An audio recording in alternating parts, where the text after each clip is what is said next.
Pertanyaannya adalah, setelah menyimak pemaparan dari narasumber, hal baru apa yang kamu dapatkan dan pahami terkait demokrasi yang sebelumnya tidak kamu ketahui?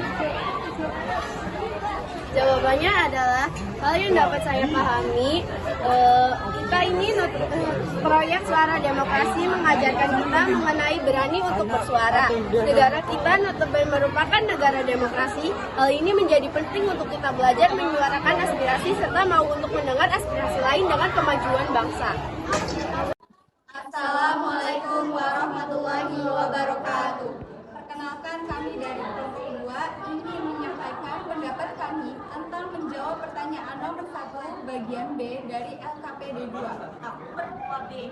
Sebelum menyimak pemaparan dari narasumber, menggali apa yang kamu dapatkan dan pahami terkait demokrasi yang sebelumnya tidak kamu ketahui. Setelah menyimak pemaparan ini dari anggota negara KPD 2, kita jadi tahu tentang apa itu demokrasi, pentingnya demokrasi di Indonesia, prinsip-prinsip demokrasi, tujuan dari demokrasi, jenis-jenis demokrasi, demokrasi apa yang tertanam di negara kita ini, dan masih banyak lagi hal yang baru kita dapatkan dan kita pahami dari penjelasan yang telah dipaparkan oleh salah satu anggota DPR. Sekian penyampaian dari kelompok kami, kurang lebihnya mohon maaf.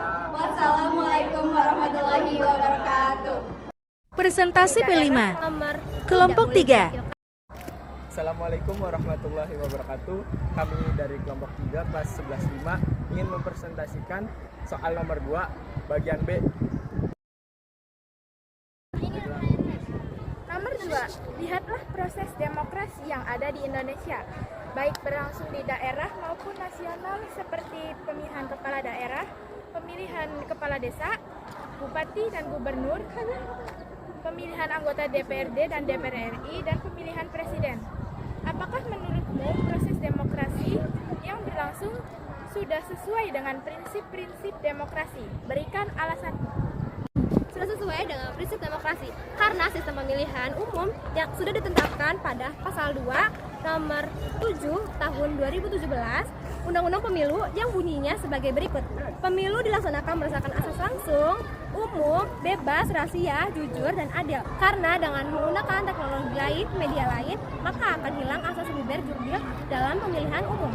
Apa sih luber jurdil itu dalam pemilu di Indonesia? Yang pertama, langsung.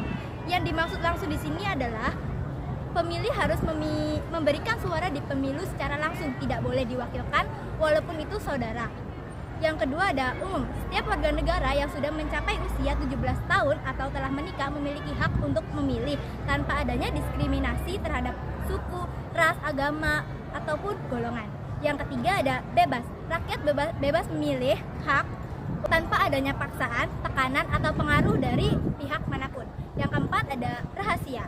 Rahasia yang dimaksud rahasia di sini adalah suara pemilih bersifat rahasia dan hanya diketahui oleh si pemilih itu sendiri.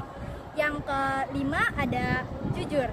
Yang dimaksud jujur di sini adalah setiap penyelenggaraan pemilu itu jujur, baik pemerintah ataupun KPU ataupun warganya sendiri itu harus jujur. Yang terakhir ada adil. Setiap pemilih dan partai politik harus mendapatkan perlakuan yang sama serta bebas dari kecurangan. Inilah yang dimaksud dengan adil. Assalamualaikum warahmatullahi wabarakatuh. Perkenalkan, kami dari kelompok 4 ingin mempresentasikan hasil jawaban LKPD kelompok kami. Perkenalkan, nama saya Sifana Aziza sebagai moderator. Saya Riatul Aina. Saya Andi Primanwati. Saya Mas Rahman Samucaya. Saya Kalezar. Saya Kita akan menjawab soal nomor 2 bagi kita. Pertanyaannya adalah, mengapa kami harus ikut serta dalam pemilihan umum atau pemilihan kepala desa? Jawabannya yaitu karena kami, generasi muda, sebagai salah satu mitra strategis dalam pengawasan pemilu, berperan sangat penting pada proses pengawasan partisipatif dalam memberikan informasi awal, sehingga dapat mencegah pelanggaran, kemudian ikut mengawasi atau memantau proses pemilu, dan yang terakhir, melaporkan apabila terjadi indikasi pelanggaran dalam pemilu. Sekian presentasi dari kelompok kita. Kurang lebihnya mohon maaf. Assalamualaikum warahmatullahi wabarakatuh. Assalamualaikum warahmatullahi wabarakatuh. Kami dari kelompok 5 akan menjawab soal tentang LKPD 2 mengenai demokrasi atau pemilihan umum. Perkenalkan, nama saya Sarah Maharani. Perkenalkan, nama saya Dinan Sana Biasa. Perkenalkan, nama saya Sulta Bani Biru. Perkenalkan, nama saya Dwi Nani Hasanah. Perkenalkan, nama saya Fatim Sasal. Mengapa sistem pemilihan umum atau pemilihan kepala desa masih menggunakan kertas yang dicoblos? Bukankah teknologi sudah semakin canggih?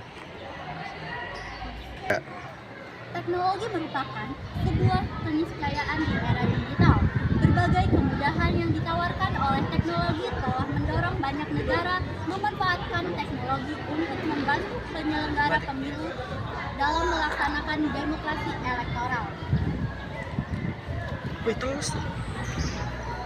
Indonesia termasuk negara yang menggunakan teknologi dalam pemilu. Namun dalam pelaksanaannya, teknologi pemilu tidak serta-merta menghasilkan efisiensi dan efektivitas. Ya.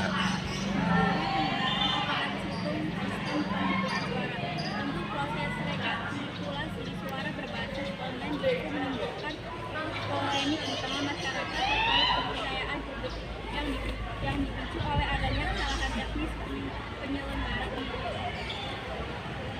Baik, segitu saja penjelasan dari kami. Apabila ada kekurangan mohon dimaafkan. Wabillahi taufiq wal hidayah. Wassalamualaikum warahmatullahi wabarakatuh. Assalamualaikum warahmatullahi wabarakatuh.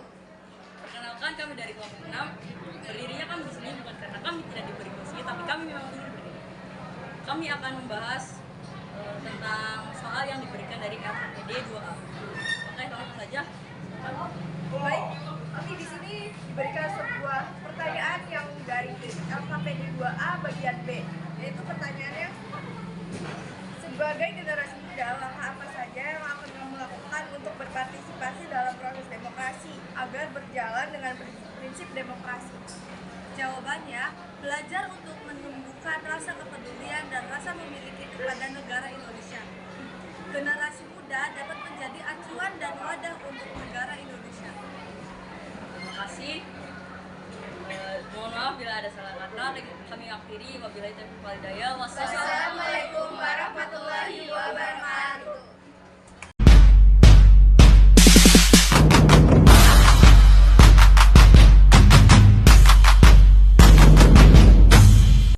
Audio Jungle.